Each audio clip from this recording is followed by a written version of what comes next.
The Fever got themselves a victory at home tonight against the Seattle Storm. Now, earlier today, I warned you guys. I was like, look, they're going to win this game.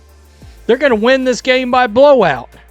Why is that? Well, simply put, Seattle Storm, arguable. The narrative in Indianapolis has officially shifted, as the suffocating desperation clouding the Indiana Fever has been violently replaced by a ruthless, unapologetic display of basketball efficiency. Yet, as the final buzzer sounded on an 89-78 blowout victory over Seattle Storm, the cameras panned across Gainbridge Fieldhouse to expose a terrifying multi-million-dollar reality the front office can no longer hide behind corporate PR. Nearly 3,000 empty seats with Caitlin Clark actively on the floor. The real story here isn't just a hardwood dominance. It's the glaring, deeply uncomfortable crisis between Clark exploding into a hyper-efficient, unstoppable powerhouse and an alienated fan base executing a devastating financial boycott against the team's leadership structure. Tonight, Clark finally delivered a precise masterpiece everyone has been waiting for. Not through a grueling, back-breaking grind that left her running on absolute fumes to mask a broken system, but through pure, undeniable tactical supremacy in just 28 minutes of sheer elite execution. Her own offensive system for the Indiana Fever. And it is watch me play make. Watch me roll. I'm going to take this rock and I'm going to show you. Exploding out a locker room, Clark immediately dictated the tempo and distributed the ball at a level that forcefully reminded the entire basketball world why she is the most visionary point guard ever stepped onto the floor. She dropped a staggering 21 points, 10 assists, and 7 rebounds, shooting a lethal 50% from the field, and going a flawless, automatic 9 for 9 from the free throw line. The basketball mathematics behind the production are absolutely terrifying.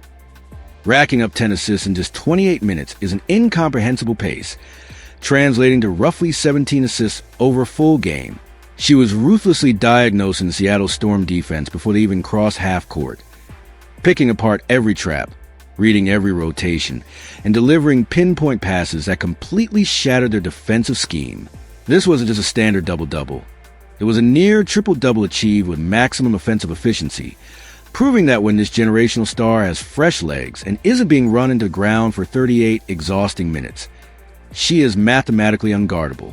While mainstream sports media ignores a tactical shift, this masterclass directly validates the exact blueprint we laid out days ago. Fix the free throw shooting, fix the minutes distribution, and unlock absolute perfection on the hardwood. Along. Caitlin Clark finding her 3-ball early. Guys, Caitlin Clark's got her 3-point shot back. And that's probably the best thing that has come out of all of it is she's knocking this down. Boom. Finally.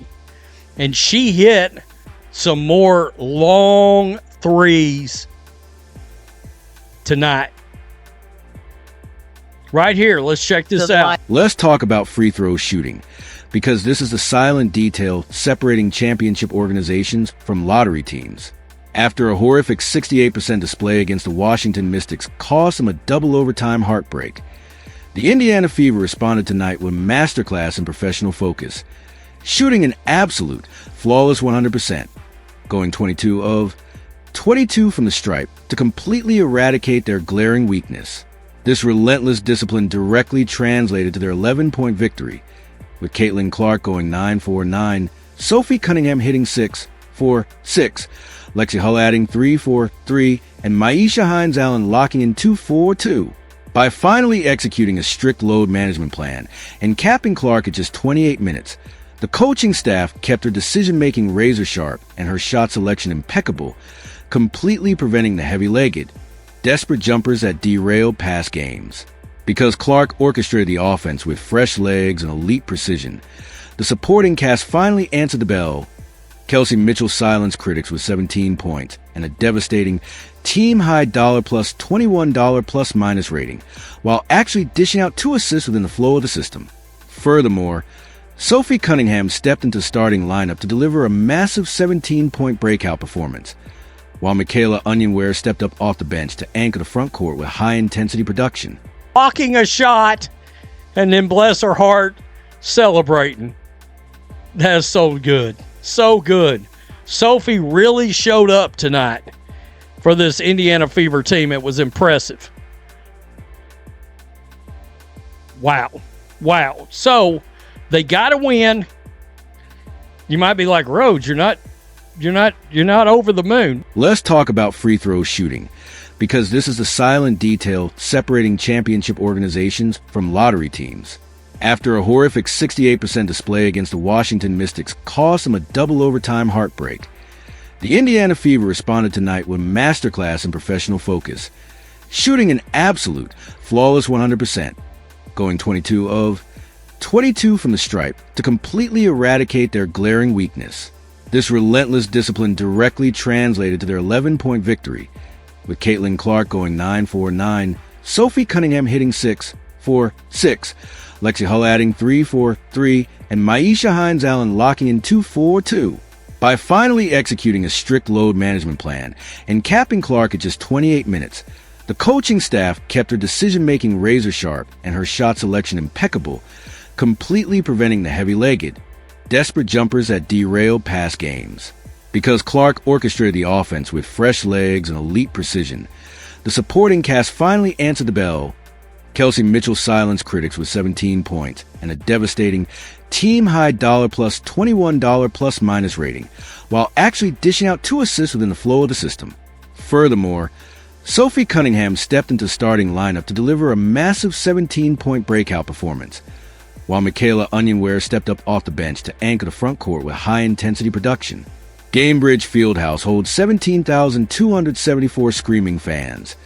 Yet tonight's attendance plummeted to an official count of just 14,551. Let that sink in. Nearly 3,000 empty seats for a Caitlin Clark masterclass. Back in her historic 2024 rookie season, the ticket waitlist was thousands of names deep. The secondary market exploded, and tickets were impossible to find. Tonight, you could walk right up and buy your way in for a mere $8, yet thousands of fans still chose to stay home. This stands as the absolute lowest attended regular season game of the entire Caitlin Clark era. The direct, devastating numerical impact of the Stephanie White regime. Between the evasive press conferences, a refusal to openly praise Clark's generational milestones, bizarrely benching hot-hand star players, and toxic internal politics, this front office has systematically shattered the casual fans' willingness to invest their hard-earned cash. While diehards and critics still track every metric, families executing this brutal financial boycott are striking ownership straight in the bank account with an undeniable warning. They love Caitlin Clark, but they refuse to fund a coach mismanaging a generational icon. The bitter irony is that the exact blueprint to refill those 3,000 vacant seats was executed flawlessly on the court tonight. Manage Clark's minutes. Let her command the offense without interference. Trust a functioning bench, hit free throws, and secure dominant double-digit victories. The talent is undeniable and the system works when properly executed, but those empty seats remain a deafening siren for front office. The window to restore trust is slamming shut, and ownership must match tonight's court success with total organizational accountability. This is Wnba Pro. Smash that subscribe button right now for the unvarnished reality of the sports business. Hit that notification bell, and drop your most explosive takes in the comment below.